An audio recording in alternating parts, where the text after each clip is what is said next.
Alright friends, so just before we begin looking at OSPF in more detail, what I want to just highlight to you is that OSPF is a link state protocol. Now the first thing to state here is that this is not the only type of routing protocol you can have. There is another one, which is quite common as well, known as a distance vector routing protocol. Now what I will say straight away is that the distance vector protocol is a more simplified version and it tends to be used on older systems. For example, if you happen to be using the RIP routing protocol, this one here actually is a distance vector protocol. So let's say these devices here are all running the RIP routing protocol and they're telling each other about all the networks to which they are connected. Therefore, say for example from the point of view of switch number 1, it knows about this prefix, this one, and this one due to the information propagated via RIP.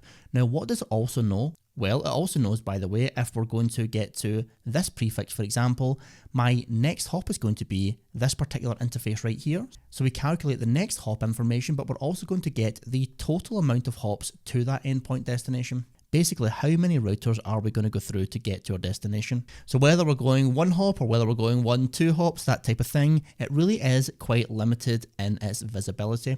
Now, with respect to a link state protocol, which is what OSPF is, as you're going to see in this particular skill, the information propagated via a link state protocol is really detailed. We're not just going to get basic information about how many hops away a particular prefix may be. As we're going to see, we have the ability to learn about all the link information, all the elections, all the prefixes, all the router IDs, all that stuff in high definition for all of the other devices within the same area, okay? So really, this is just a very quick primer to keep you aware that we do have different types of routing protocols, such as distance vector, but these tend to be more limited and are not as popular in modern systems, whereas the link state protocol, such as OSPF, this really is very good for large networks that are complex and ultimately require a lot more detail. So for our purposes, we are not going to really be concerned about distance vector or RIP. Instead, our focus is going to be on the link state protocol, namely OSPF. So with that distinction now drawn, let's now talk about OSPF and link state protocols